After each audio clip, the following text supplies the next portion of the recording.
E aí, quer conhecer um estúdio que valoriza ainda mais o seu trabalho? Um perfil inovador, alta qualidade e uma resolução perfeita. Te apresento Estúdio Everest ABC. Locação de estúdio para transmissão de rádio web. Venha conhecer o nosso espaço para transmissão de lives, bancada para podcast e entrevistas. Temos o espaço ideal para você. Estúdio Everest ABC. Dê mais credibilidade no seu trabalho. Contato 11 959 35 56 80. 11 959 35 56 80. Estúdio Everest ABC. Fazendo sempre o melhor para você. Quando você fala, alguém ouve. Presta atenção. Com propaganda também é assim.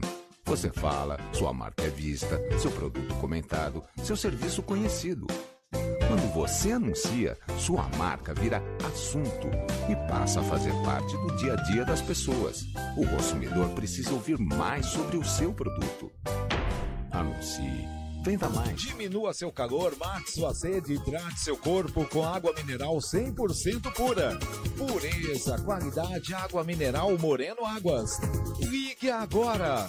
978721026 e peça a sua. A entrega é rápida e sem taxa para a região de Mauá. Valores diferenciados para igrejas e lojistas. Disque Água 978721026. Moreno Águas, opção em todos os tamanhos para matar a sua sede. Rádio Everest ABC, Web e FM 87,5. Boa noite! Boa noite! Olá, meus guerreiros e guerreiras. Começando mais um PVCast da semana aqui diretamente da Rádio Everest ABC e da página Notícias de Mauá. Hoje eu recebo aqui a Dayuri. Dayuri, dá um cumprimenta o povo aí. Boa noite, obrigada pelo convite. Opa.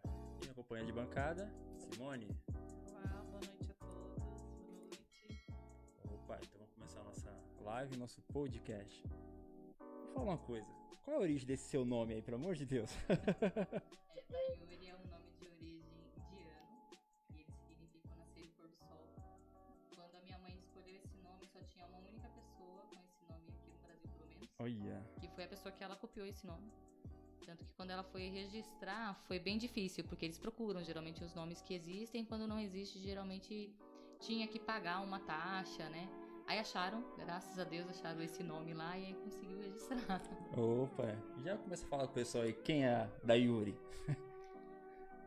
Dayuri é uma pessoa bem ativa, né? Eu sou ativista das causas ambientais, socioambiental, né? Eu costumo dizer, porque a gente tem que linkar sempre o social com o ambiental, com o meio ambiente, porque um não sobrevive sem o outro, né? Tanto que a gente fala meio ambiente porque a gente já destruiu metade dele. Então, para que a gente não destrua o restante, a gente precisa trazer o social junto com a gente. Então, sempre para manter o equilíbrio, juntar o ser humano e a natureza para que a gente possa viver equilibrado. Legal. Mas aí, por que biologia? Por que você se interessou nessa parte de ativismo socioambiental, como você mesmo diz? Onde surgiu isso aí? Veio da sua mãe? Foi o quê? Então, na verdade, quando eu era mais nova, eu queria era fazer medicina veterinária, né? Eu Olha. sempre fui muito ligada aos animais, gostava muito dos bichos.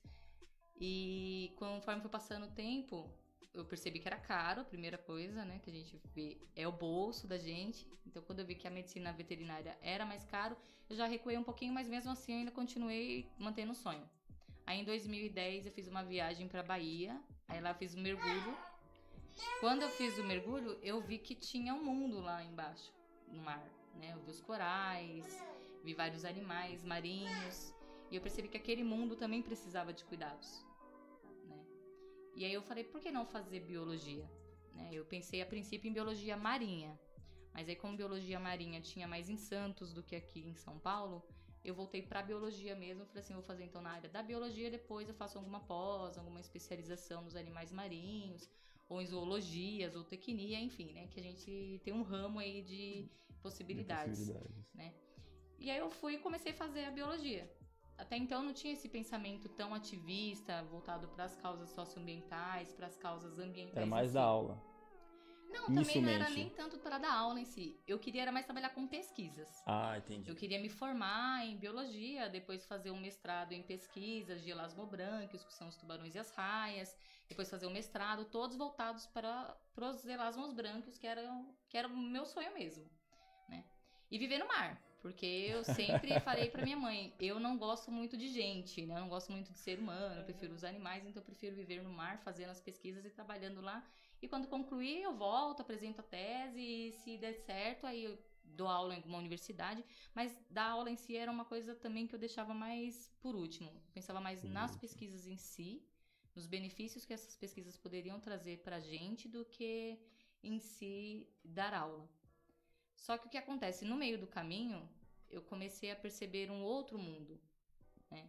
Tanto que o primeiro estágio que eu consegui foi na prefeitura de Diadema, foi com atividade socioambiental, que tinha uma sala verde, que a gente tomava conta das costureiras, que faziam um trabalho maravilhoso lá, que era de reciclagem de caixinha de leite, que é muito difícil, né? A gente vê esse material jogado fora e muitas pessoas não reciclam esse tipo de material.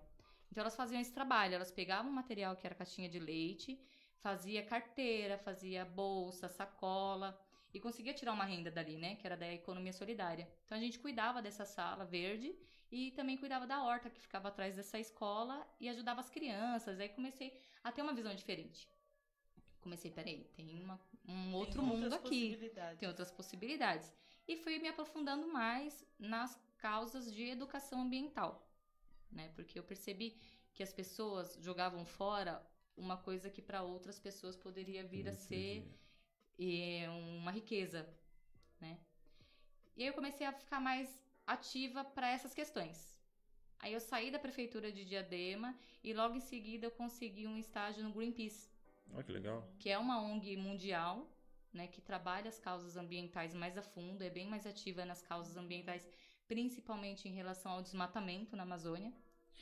E aquilo me comprou, né, me ganhou. Por mais que eu trabalhasse na parte de captação de recursos para manter a ONG, a gente ficava na parte de frente, né, na linha de frente mesmo, porque a gente tinha que ir atrás das pessoas, tinha que explicar para as pessoas nas ruas o que era o desmatamento, qual que é a causa, o que isso agrava na vida da gente. Você ia ali na linha de frente? Sim, a gente ia na linha de frente, a gente ia pras ruas, a gente levava os cartazes, a gente falava com as pessoas, abordava de uma a uma pessoa nas ruas.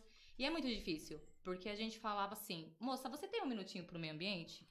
Tem um minutinho pra natureza? E ninguém para. Ninguém para. Ninguém tem um minutinho pra natureza. Se você falasse, você tem um minutinho pra tomar uma cerveja? Todo mundo pararia. Ou você tem um minutinho pra fofocar da vida de outra pessoa? Aí as pessoas dariam mais atenção. Mas quando você fala sobre o meio ambiente, sobre a natureza, as pessoas sempre estão naquela correria e eles não param pra conversar, não param pra prestar atenção. E eles nem sequer sabem, ou até sabem, mas não tem tanta importância, porque a gente é muito imediativo, a gente gosta de coisas agora, a gente não pensa muito no futuro, então a gente acaba não ligando muito para essas questões. E falava sobre questão de desmatamento na Amazônia. Aí falava, mas o que isso afeta na minha vida aqui em São Paulo? Ninguém vê a longo prazo, né? Ninguém vê a longo prazo, só que quando eu entrei no Greenpeace, eu entrei em 2013. Em 2014, nós tivemos uma crise hídrica muito grande aqui em São Paulo. E aí foi onde a gente conseguiu provar na prática para as pessoas o que o desmatamento na Amazônia causava aqui em São Paulo. Porque através da chuva, né, através dos rios aéreos que vêm lá da Amazônia e traz para cá, é onde a gente tem a chuva aqui em São Paulo. Então, no mundo inteiro, na verdade. No mundo inteiro, sim, no mundo inteiro. Por isso que a pessoa investe bastante. Investe bastante, mas quando eu falo em questão de São Paulo, é porque era aqui onde a gente ficava fazendo mais a nossa parte do capital. Embora tenha também o pessoal do Greenpeace no Norte, Sul, Nordeste, no Rio de Janeiro. Aqui em São Paulo era onde a gente captava mais, né? Que é um capital de giro maior mesmo. Então, falar para essas pessoas o que o impacto ambiental lá, que a gente não vê, causa aqui, é diferente. E aí a gente, quando fala que isso mexe no bolso da pessoa, aí é onde a pessoa começa a acordar um pouco mais.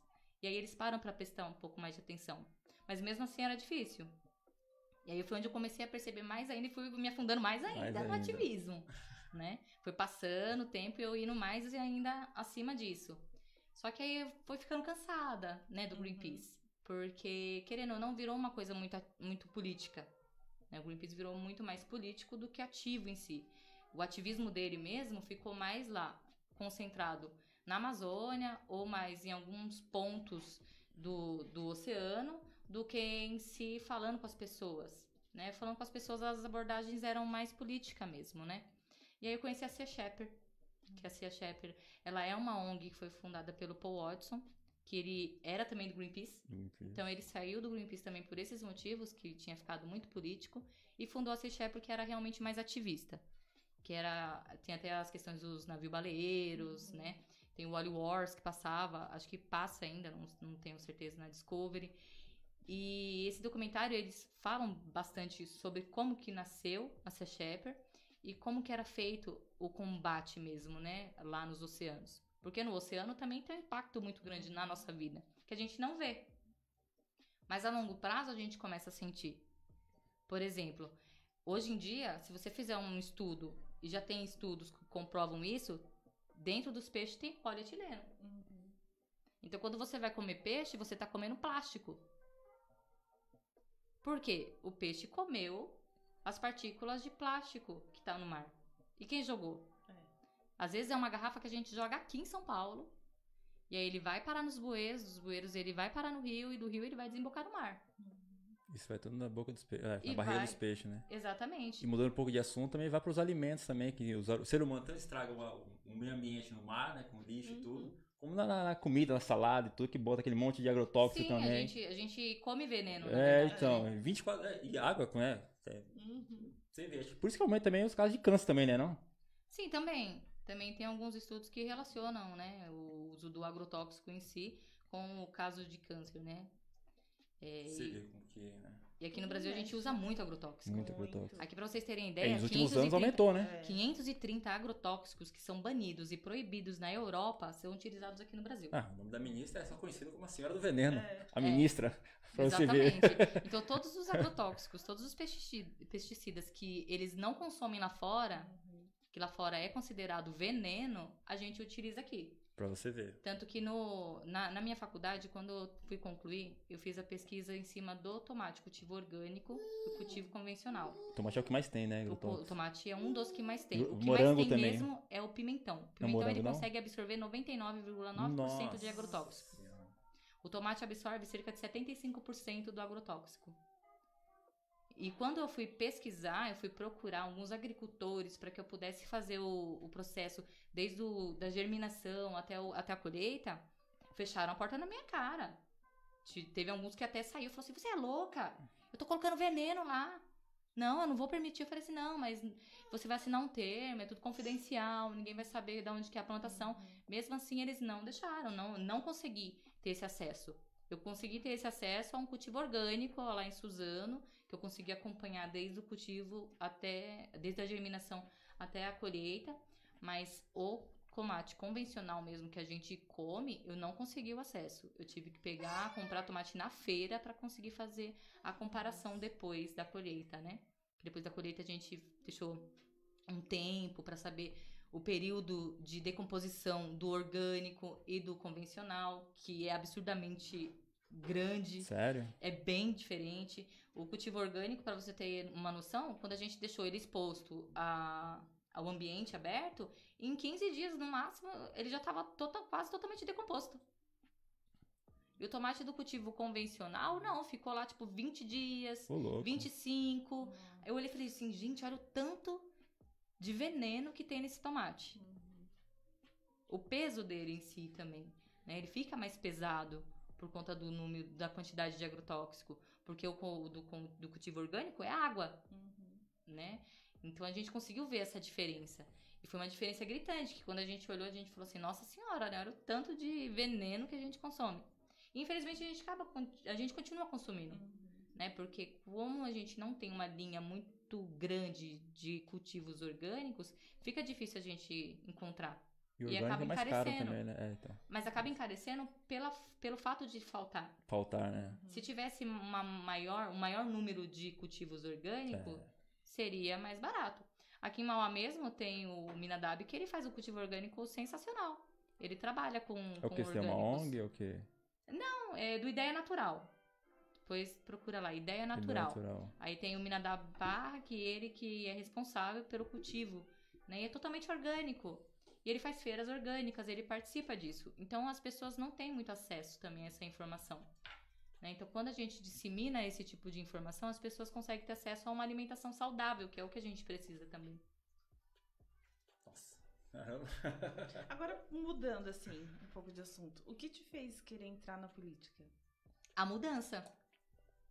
Foi... A mudança, porque quando a gente começa a trabalhar com a questão ativista, com o ativismo, a gente quer mudar a situação, a gente percebe que a gente não consegue mudar a situação de fora. É de dentro que a gente consegue mudar. Porque não adianta eu montar projetos, que nem desde 2012 eu tenho vários projetos. E eu ia lá na prefeitura, ia na secretaria, e eu não conseguia apresentar os projetos. Eu não conseguia fazer com que os projetos de ações socioambientais fossem impostos aqui na cidade. Aí eu falei, agora a gente tem que pensar na política. Porque se eu quero implantar projeto socioambiental na cidade, é só através da política. E às vezes não é só apoiando alguém. Você pode apoiar alguém? Pode, mas você vai apoiar e o seu projeto vai acabar sendo engavetado. Não vai ter tanta força, né? Não vai ter tanta força. Então, para que você consiga ter um engajamento maior, consiga realmente, de fato, fazer com que o seu projeto saia do papel, você tem que estar de linha de frente. Apesar que até na política mesmo já é um pouco trabalhoso também, né? É um pouco trabalhoso. Porque depende de outros políticos também. Porque tem muita... Mas é mais fácil. É mais fácil. Só que eles travam. Isso Sim. acontece. Nessa área, então, piorou. Nessa área piorou. O que a gente tem de poluidores aqui em Mauá, né? Não tem nem... Que financia a campanha de outros políticos. Financia a campanha. A gente tira isso pela própria Petrobras que a gente tem aqui. A polo petroquímico, que super polui, né? E a gente não vê o royalties voltando para Mauá. Muito pelo contrário. Santo André, a maior parte, né? Vai para São Caetano. Vai para São Caetano e para Mauá. E para Mauá não vem, sabe? É onde a gente fala, poxa, Mauá que tem uma puta de uma indústria petroquímica, desculpa o palavrão, e não é rico, né? A cidade que teria um potencial para ser uma cidade rica, né? E não é. E os bairros ali em torno sofrem. Sim, não só no entorno. Ano ali estão falando muito, né? Das poluições, das coisas que estão acontecendo. E parece que falam, mas nada feito. O número de pessoas com câncer de tireoide aumentou muito depois que foi implantado aqui o polo petroquímico. E tem vários estudos que associam o polo petroquímico com o índice de casos de câncer na tireoide.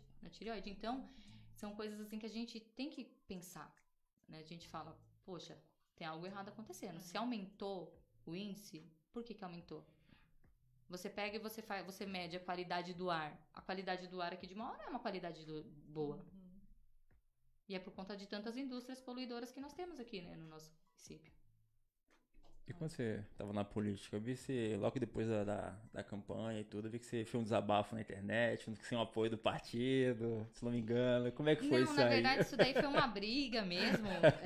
Não foi nem questão de apoio, porque o apoio em si ele foi dado para todos os candidatos da mesma forma, né? Foi dividido para todos os candidatos da mesma forma, a mesma estrutura, que foi para um, foi para outro. Foi mais mesmo questão de perseguição política. Ah, sim. Porque mulher na política é muito difícil. É difícil. É difícil. Tem gente que fala assim, a gente precisa de mais mulheres na política. Mas na hora, mas não tem né? como, porque a gente não tem abertura. Entendeu? Não tem como a gente falar assim, vamos lá, vamos pôr mais mulheres na política e não tem abertura. Não tem investimento. Porque o que a gente tem é os homens utilizando as mulheres de escada para subir.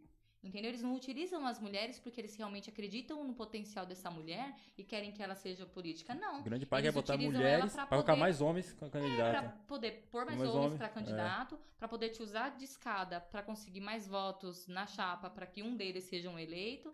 E é isso que acontece. Porque a maioria do investimento em si, investimento de empresas, investimento de empresários, vai para os homens.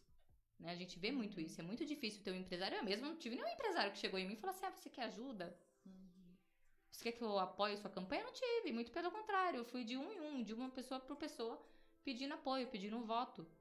Né? Que foi um trabalho difícil. Você teve quantos votos? Você teve bastante votos, não foi? Eu tive 170. 170? Não, foi a 170. primeira candidatura. Pela primeira vez até que eu achei que foi bom, mas eu pensei que fosse mais. Não, aí é outro todo desabafo, mundo pensa que é mais. Eu pensei que teria sido mais.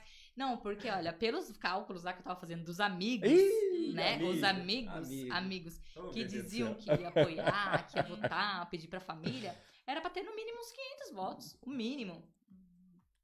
Né?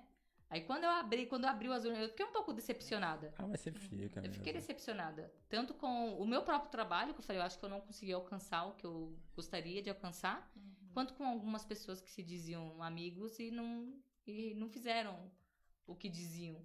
Pretende sair de novo, candidata? Pretendo. E ampliar a pauta, né? Nas próximas eleições já ou... Aí eu tô estudando. Tô estudando pra saber se já na próxima ou um pouco mais adiante. Mas eu pretendo sim. Ainda mais agora, né, com o bebê. Então.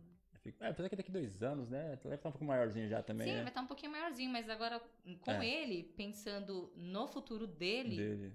E nas pautas sobre ele. A vontade é outra, a garra é outra. A garra é totalmente outra. Bem assim. Quando a gente tem filho, meu bem, tudo muda. A gente já não age mais pensando na gente, aí, né? Tá vendo? Na campanha também você fazia live com o pessoal também, né? Como surgiu essa ideia? Na verdade, a Hora do Chá, ela começou, eu comecei a criar a Hora do Chá para tentar disseminar um pouco e diminuir o preconceito que as pessoas têm com a cannabis. Porque nós temos muitas pessoas que utilizam da medicação do canabinoide e sofre muito preconceito, né, por conta disso. Tanto que o nome era a Hora do Chá por conta de um trocadilho, né? E a maioria das vezes que eu fazia o podcast, que eu fazia as entrevistas, eram 4h20, que é relacionado também, né? Claro que lá na Inglaterra se toma o chá 5 horas da tarde. Então, ficou ali, né? Naquela... Bem no parâmetro inglês, né? E aí eu comecei a convidar as pessoas para fazer entrevista. Tanto que as primeiras pessoas que eu fiz foram da Marcha da Maconha, né? Para eles falarem um pouco sobre como que foi construída a marcha, o porquê, né? Qual que é o objetivo da marcha. Porque muitas pessoas pensam que o objetivo da marcha é para que você legalize, que todo mundo quer sair fumando, né? E o objetivo não é esse.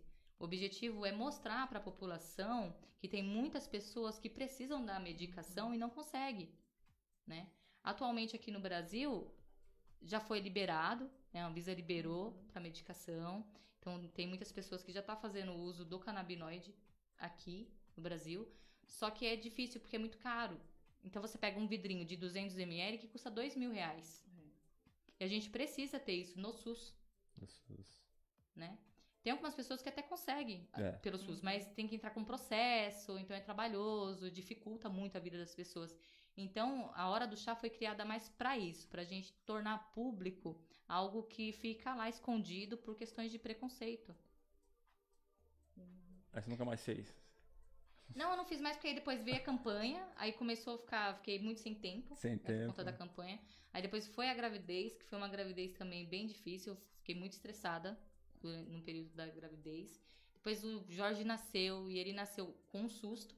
Né? Nós tomamos um susto. Um susto bem grande quando ele nasceu. Como foi saber o diagnóstico de meu nome? Mielomeningocele. Eu não sei falar esse nome direito. Mielomeningocele. Como foi então, isso? Ele já é um na bebê barriga? Ele nasceu um bebê com deficiência. Mas já vi na barriga, você sabe que ele nasceu com... Então, na ultrassonografia, era pra eles terem visto. Acho que eu me lembro de ter reclamado sobre isso também. Era pra eles terem visto. Só que acontece, eu fiz as 2 ultrassons que eu fiz a convencional. Eu não fiz a morfológica porque eu achei que não tinha necessidade de fazer a morfológica. Né? Os médicos falaram que tava tudo bem. Nossa, então o baque é pior ainda, né? Falaram que tava tudo bem, então eu falei, tá tudo bem. Né? Tá bem formado? Tá bem formado. E a mielomeningocele, ela é uma má formação do tubo neural que começa nas primeiras semanas da formação do embrião. Então já era para eles terem visto diagnosticado, né? Logo no início. E não foi diagnosticado. Então eu tive a gestação normal. Quando foi pro parto, foram 3 dias eu com dor, indo pro hospital, voltando para casa, ia pro hospital, voltava para casa. Até o dia que eu fui e já não aguentava mais, porque tava já de 5 em 5 minutos de dor, mas mesmo assim eu não tinha dilatação. Aí tentaram induzir o parto, fiquei lá 12 horas no soro, aquela dor insuportável. Meu Deus do céu. Né? E eu falei, pelo amor de Deus, me ajuda, porque não é normal. Essa criança não vai descer. Ele tava em cima, eu sentia que ele tava aqui em cima, que ele tava preso. Aí no cardiotoco viram que ele tava em sofrimento, e me levaram para a sala de cirurgia. Quando ele nasceu, o meu marido ele quase desmaiou. Porque quando ele viu o neném saindo, né, como ele também é da área da saúde, ele é enfermeiro, quando ele viu, ele já sabia o que era. Então, quando tiraram o Jorge, assim, ele olhou, ele ficou tonto, ficou pálido, já tiraram ele da sala. Que é um carocinho, né? É uma formação na coluna, no Na tubo coluna. neural, então ele sai pela coluna, né? Ele não fecha o tubo Para as neural. pessoas entenderem o que é. Na literatura da espinha bífida, você consegue encontrar, né? Os antigos utilizavam mais esse termo do espinha bífida, né? Mas na literatura da espinha bífida tem lá a mielomeningocele e outros termos também, tem outros diagnósticos para alguns que são parecidos também, que eu não consigo me lembrar agora, que é bem difícil. E a mielomeningocele é essa malformação. Então, ele não se formou o tubo neural dele da forma correta e saiu para fora da coluna.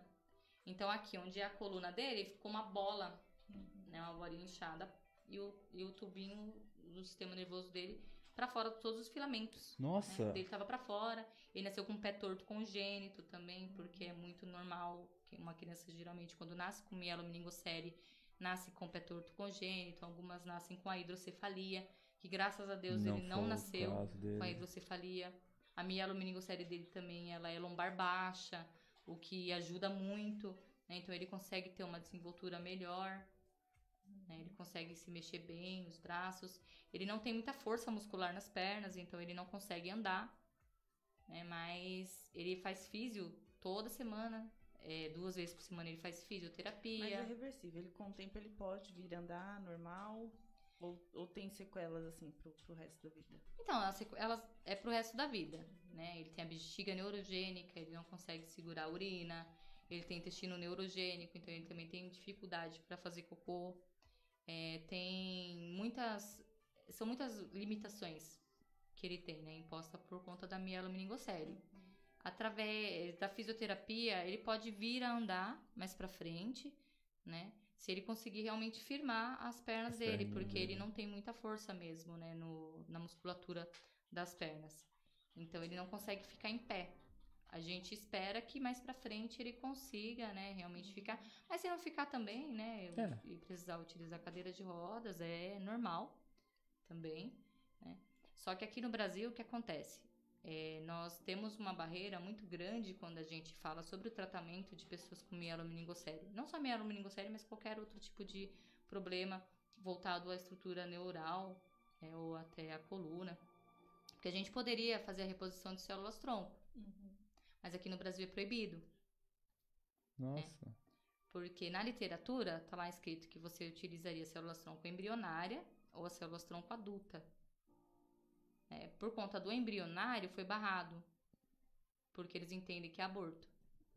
Então, como nós temos essa cultura de ser proibido o aborto, então eles barraram. Mas pode ser utilizado também as células as células adultas, né? Então poderia dar continuidade nas pesquisas através das células adultas.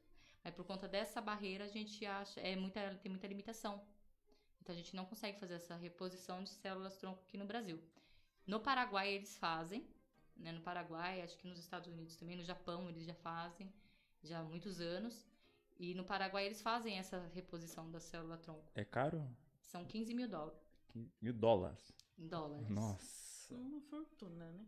Então, uns 30, 35 a partir dos mil 3 reais. anos de idade, ele já pode ir até o Paraguai, ter o diagnóstico deles, né? Eles vão fazer todo o estudo, saber quais são as limitações, para poder começar a fazer a reposição, né? Claro que até lá a gente vai ter que se mexer, né? Fazer uma vaquinha, alguma coisa. Esse valor é só para conseguir disso, levar ele. né? Não tem a passagem, não tem a hospedagem. Acaba se tornando bem maior. Deixa eu dar aqui uns recadinhos.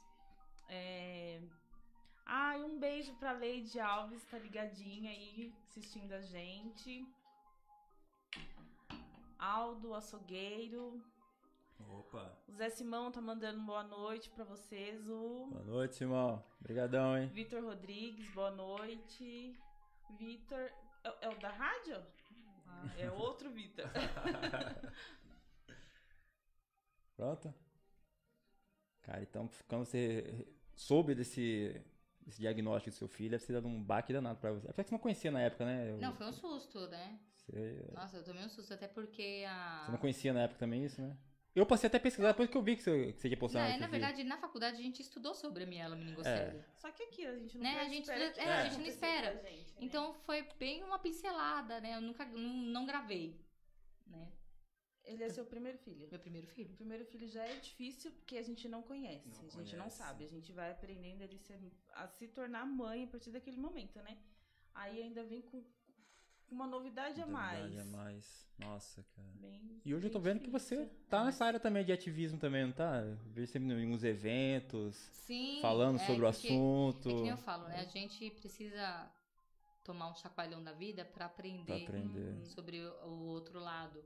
Eu sempre fiz muita trilha ecológica, levava as crianças pra fazer várias trilhas.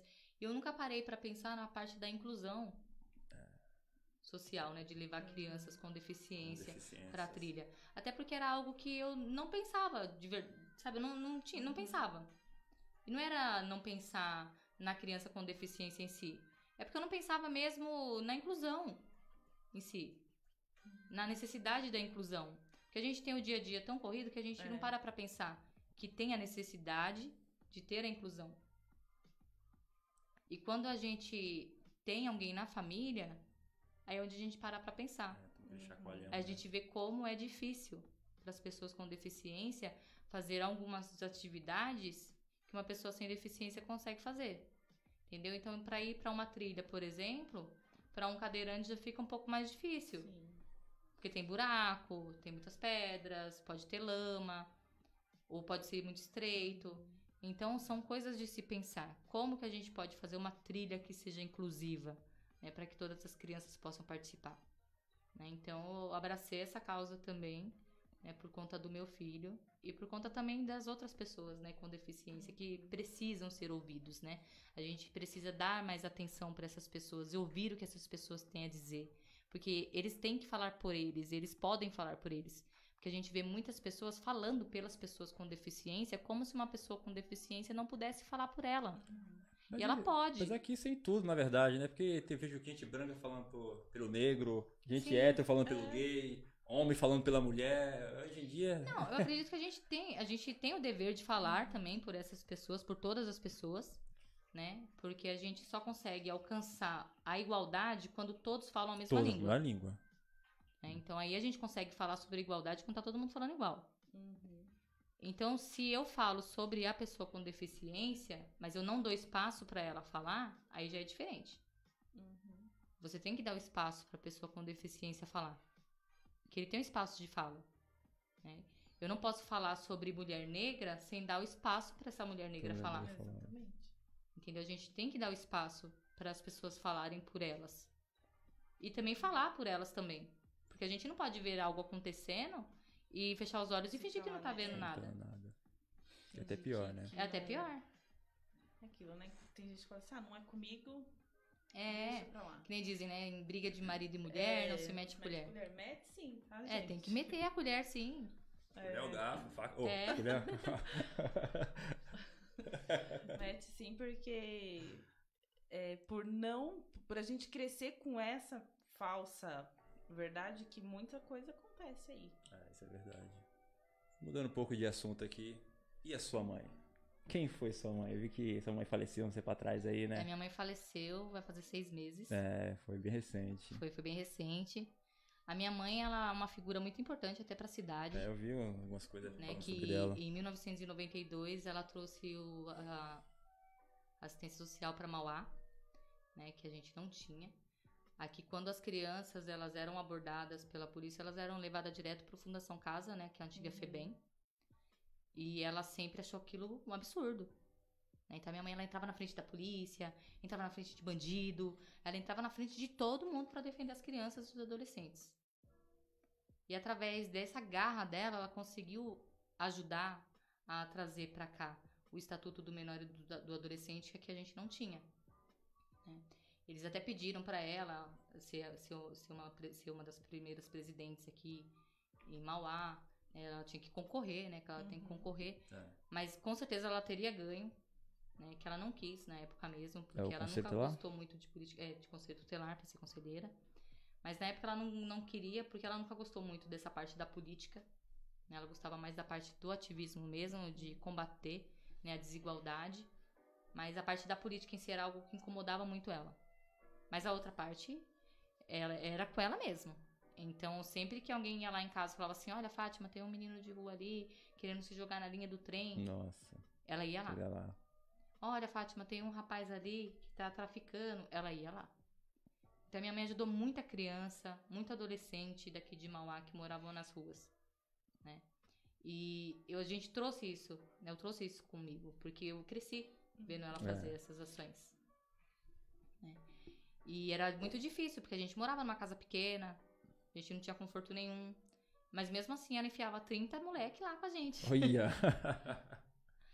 Às vezes a gente não tinha nem o que comer, nem pra gente.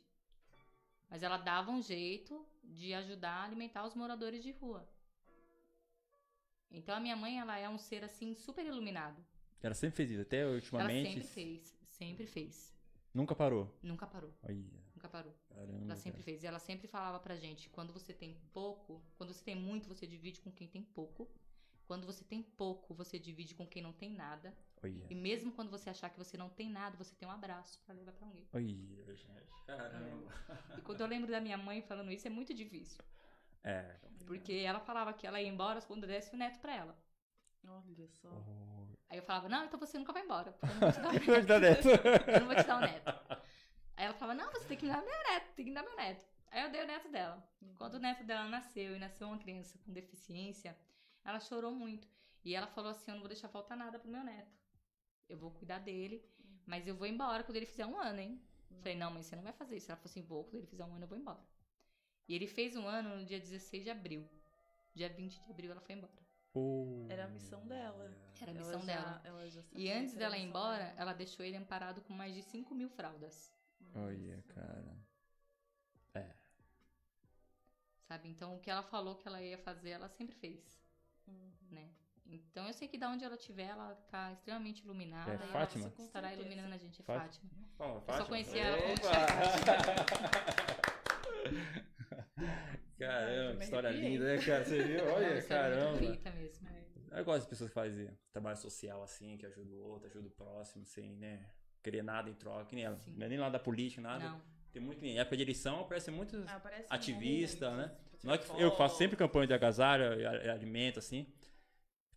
Todo ano faço. E sempre de boa. Mas em época de eleição, começa a aparecer ativista até debaixo da cama.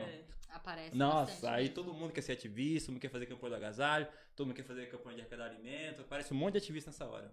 Com muita, Aparece bastante. Querendo aparecer, querendo tirar foto, É, mostrar então. tudo que faz. Cara, Eu falo, a gente tem que prestar atenção nos bastidores mesmo, É. da vida da pessoa. Né? O que essa pessoa fez até chegar naquele dia de estar na porta da tua casa pedindo seu voto. Verdade. A gente tem que puxar o histórico das tem que pessoas puxar. pra saber. Tem que saber, como- né, cara? Tem Porque que botar alguém que você tem só projeto. aparecer a cada 4 anos é difícil. É. Uma carinha bonitinha. A boca cheia de dente. É, aí a pessoa já, ó, isso aí É não bem precisa assim. de nada. Tem que olhar, né? É. A gente tem que olhar a fundo, né? E aí, eu vi que você trabalhou na campanha. Você trabalhou no mandato passado do Átila. O que você fazia lá no mandato do Átila? Eu vi você fazer na gruta ali, trabalho ambiental. Como é? Eu comecei trabalhando com ele na comunicação, Ah, né? Porque eu sou uma pessoa muito comunicativa, né? E aí ele me colocou primeiro na comunicação. olha. Mas aí mesmo na comunicação eu continuava fazendo meus trabalhos, porque os projetos são meus. Né? O projeto chamado Terra Adorada, né? Então eu continuava fazendo os meus projetos. Aí depois eu fui para a Secretaria do Meio Ambiente, e aí eu dei continuidade nos projetos. E aí lá de dentro era muito mais fácil, né, pra gente conseguir dar continuidade nos projetos. Aí depois aconteceram, né, aqueles problemas todos que aconteceram, ele foi preso, depois voltou, aí saiu, voltou. Aí eu fui Aí pra... você saía do coisa e Aí entrava. eu saí, voltava, saí, voltava, e foi aquele ping-pong, né, a gente sai e volta. Até sai, que saiu de volta, vez. sai, volta. É. Aí depois eu fui pra Sama, aí na Sama tinha um trabalho muito bacana, que era voltado para as crianças, né, que iam para as escolas e recebiam também as escolas lá na Sama e faziam um trabalho de educação Tem isso, né? ambiental, mostrando para as crianças da onde que vem a água, Ah, né, entendi. qual que é o tratamento que fazem lá na água, a importância, né, da água para a vida da gente.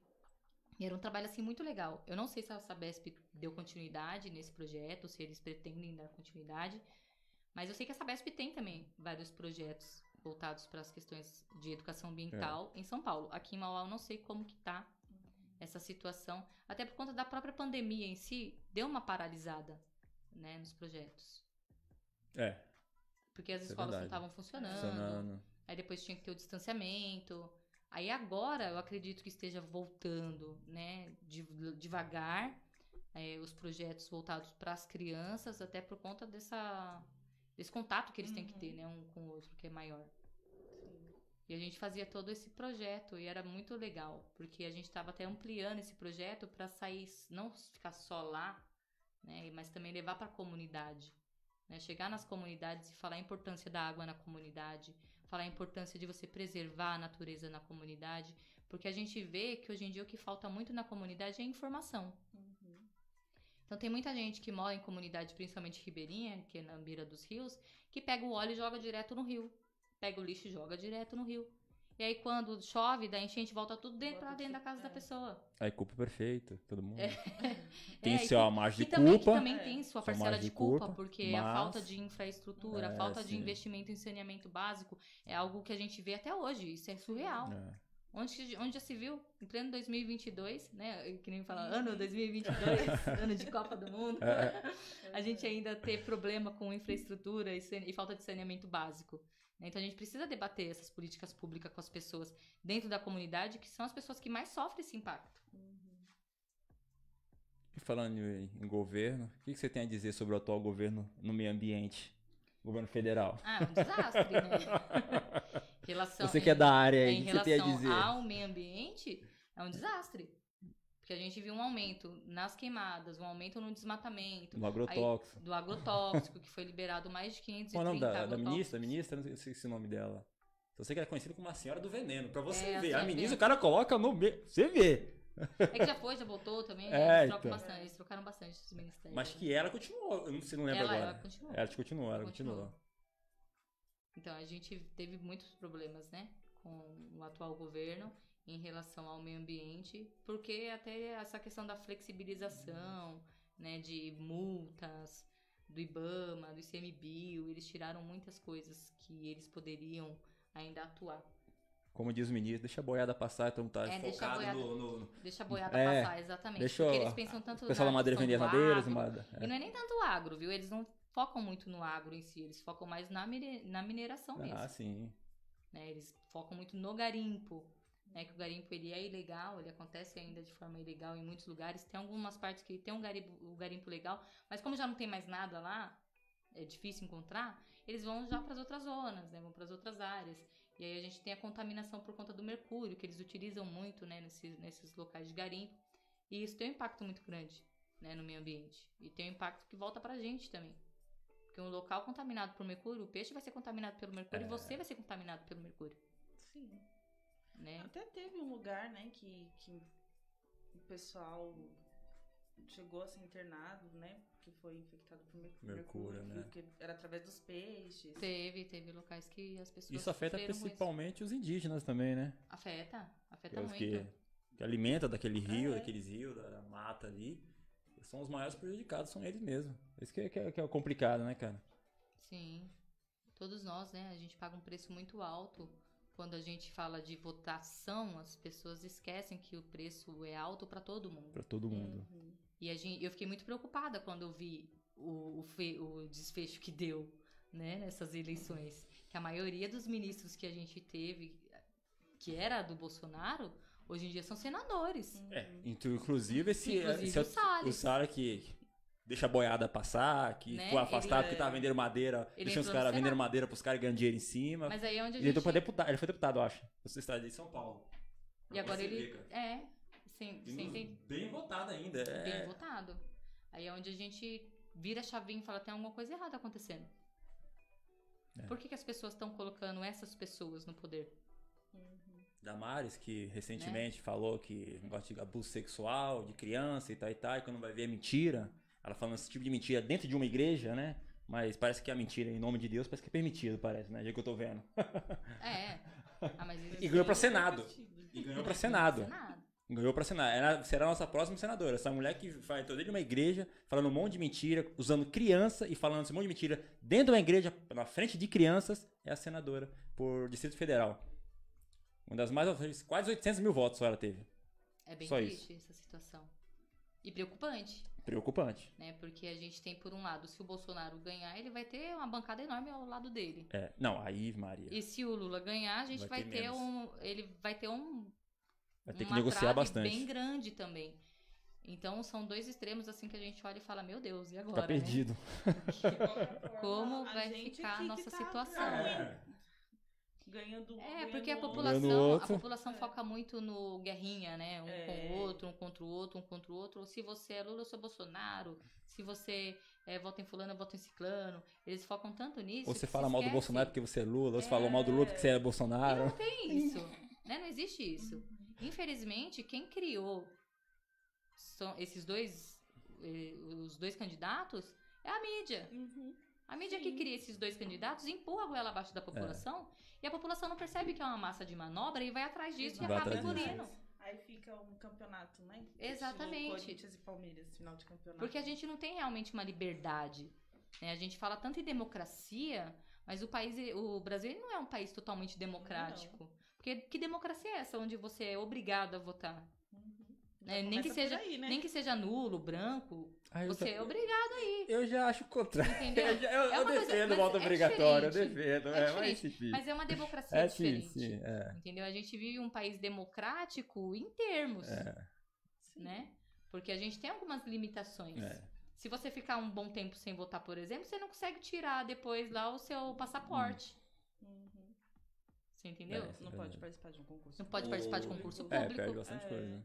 Exatamente, a gente perde muitas coisas, entendeu? E por que é tão obrigatório assim? Por que eles frisam tanto que a gente precisa votar? Porque eles querem ter alguém no poder. Ter alguém no poder. E quem pra coloca depois falar, foi o povo que me colocou aqui. Não, e não foi o povo, foi a mídia. A mídia pega lá a caricatura mais bonitinha pra eles e quem que eles vão ganhar mais, com quem que eles vão lucrar mais e coloca lá pra gente. E eles colocam como? Ou falando muito mal, ou falando muito bem. Eles fizeram isso com o Bolsonaro. Quem elegeu o Bolsonaro foi a Globo. Sim. Porque ela falou tão mal dele, ela ficou falando tão mal dele, que a população que já tava meio assim, falando que a Globo, ela ficava fazendo muito a cabeça da população, foi contra ela e falou, vou votar nele então, porque a Globo fala que ele é mal, então pra mim ele vai ser bom. Vai ser bom. Quando falava mal do Lula, antes eu via muito isso, né? Quando a Globo falava mal do Lula, a pessoa falava, a Globo é de direita, a Globo é de direita. Hoje, a Globo virou esquerda. E ela não é direita nem esquerda. Nem esquerda, ela é porque vai com quem tá dando mais pra ela, Uma olha à esquerda, olha à direita. Sim, é bem dessa forma. Conforme o barco anda ali, ó. Opa. Então, pra você ver, né? Não, mas... certo não certo, mas infelizmente é a realidade. Pra se manter vivo, né? Pra se manter vivo, as pessoas acabam tomando algumas atitudes, alguns direcionamentos. É assim mesmo. E nessas últimas eleições aqui, você apoiou alguém? Você participou mais da política ou você ficou mais de fora da política? Eu fiquei um pouco mais no bastidor. Bastidores, Fiquei mais nos bastidores. Eu apoiei o Átila para deputado. E ganhou, para deputado estadual e o Orlando para deputado federal. O Orlando, ele não entrou por muito pouco, mas a gente tem que ver como é que vai ficar a situação um pouco mais para frente, que depende muito se o Lula ganhar ou não, por conta da coligação, né, da chapa deles.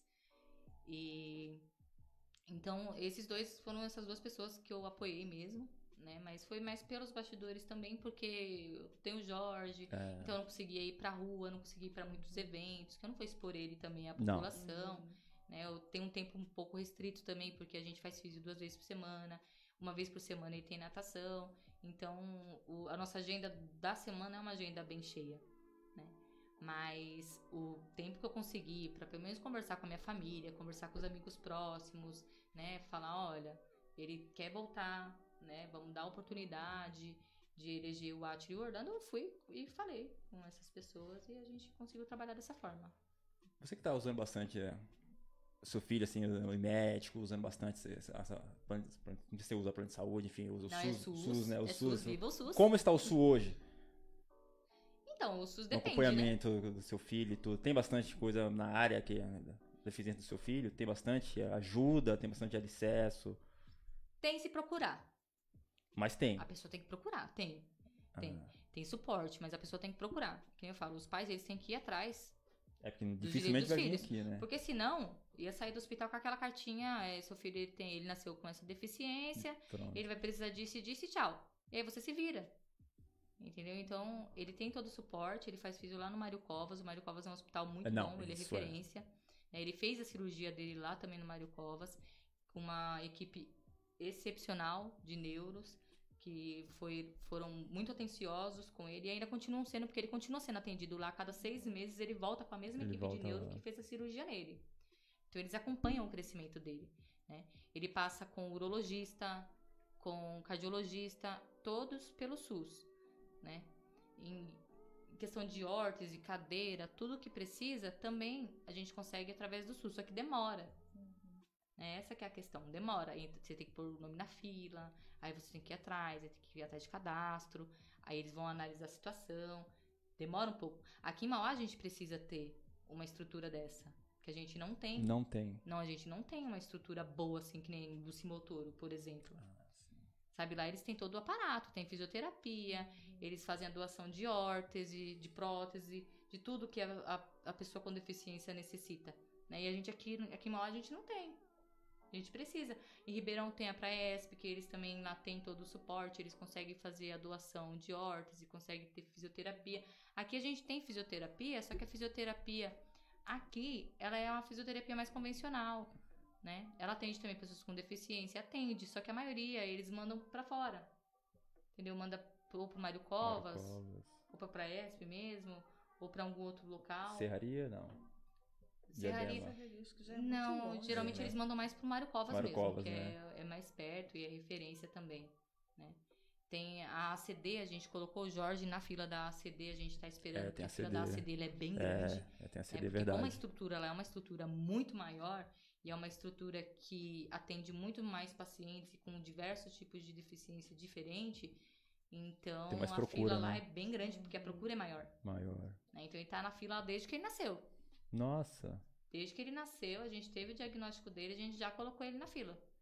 E nós estamos aguardando eles chamarem Que pra bom que você fazer fez uma esse corre já avaliação. de imediato já, né? Sim, a gente foi atrás, né? Que nem aqui no Brasil a gente tem o SARA, que é um hospital referência que cuida de crianças com mielomeningocele. É em São pessoas Paulo mesmo? com mielomeningocele. Não tem em São Paulo. Tem em Brasília e no Rio de Janeiro.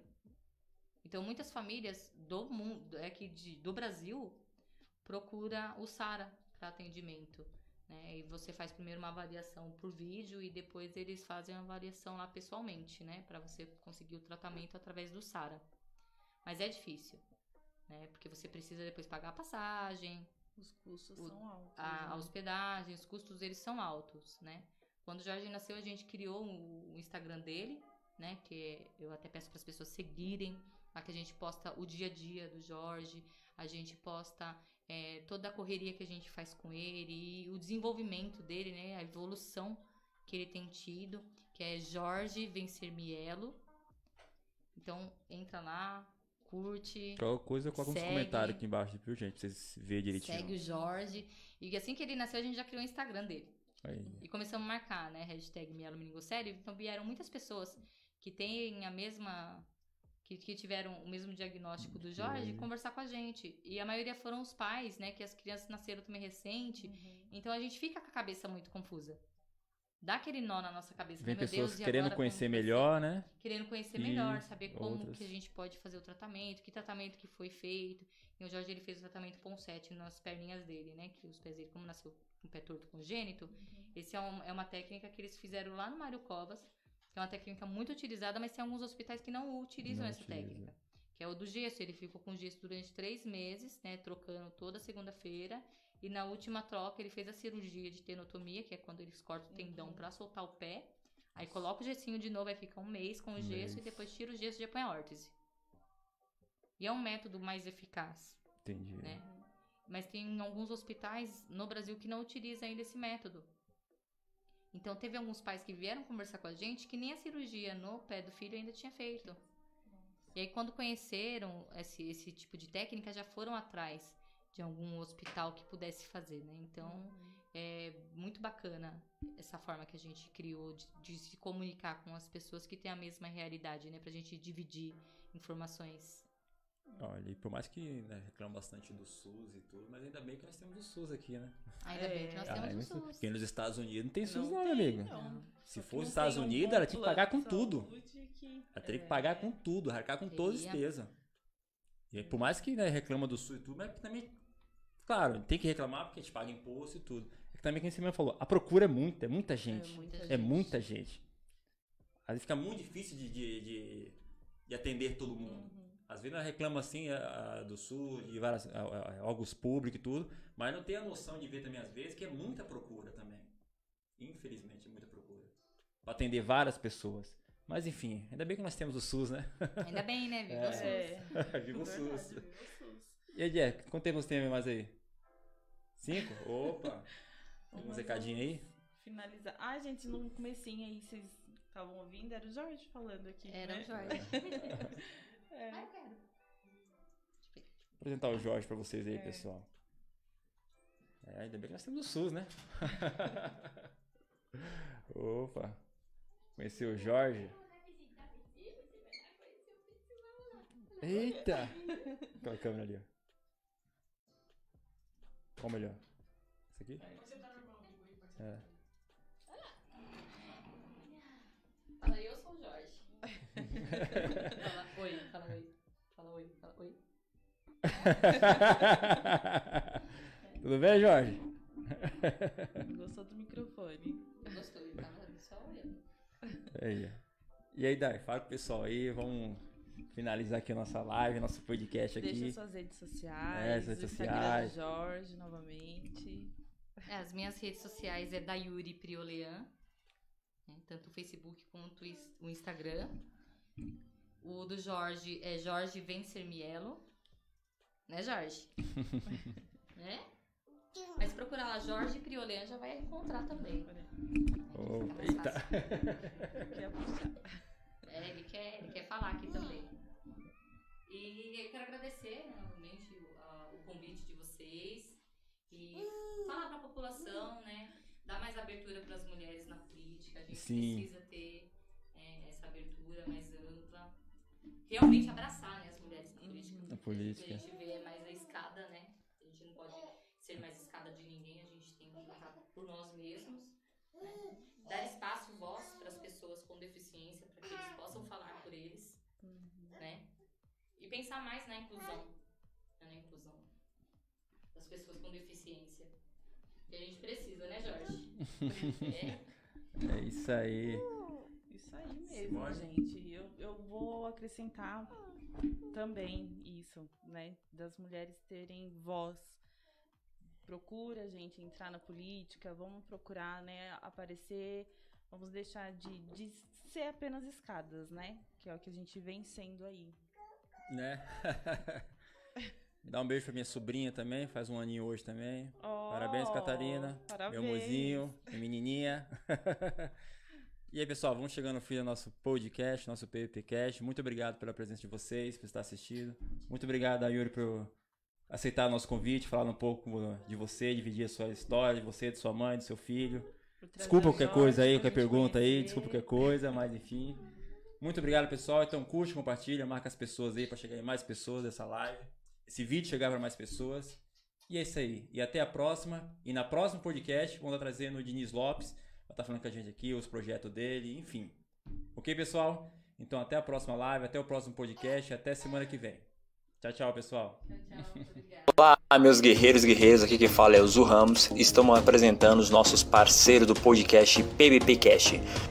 Você tem comércio ou até mesmo para sua casa? Chegou uma das melhores distribuidoras de água mineral da região de Mauá, com preços imbatíveis e entrega rápida. É só entrar em contato pelo telefone ou WhatsApp no 11 978 72 10 26 e garanta já sua água mineral com a Morenos Águas. Pensou em anunciar o seu negócio ou sua banda ou grupo? fazer um podcast ou uma transmissão ao vivo na internet? Então entre em contato no www.radioeverestabc.com ou no telefone 11 9 59 35 56 80 e converse com um dos nossos atendentes. O celular quebrou? Precisa fazer uma xerox ou tirar uma impressão? Então conheça a Deltec, uma empresa especializada em manutenção de celulares e acessórios. Na Deltec você também encontra aparelhos eletrônicos e muito mais. Então entre em contato pelo telefone ou WhatsApp no 11 999 22 1867 ou venha nos visitar no endereço Avenida Itaparque 934 Vila Bocânia. Fica ali atrás do Hospital Nardini.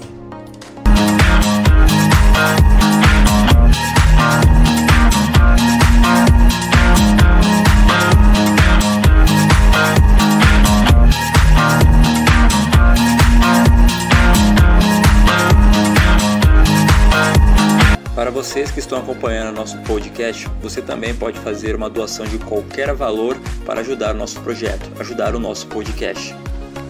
Pensou em anúncio?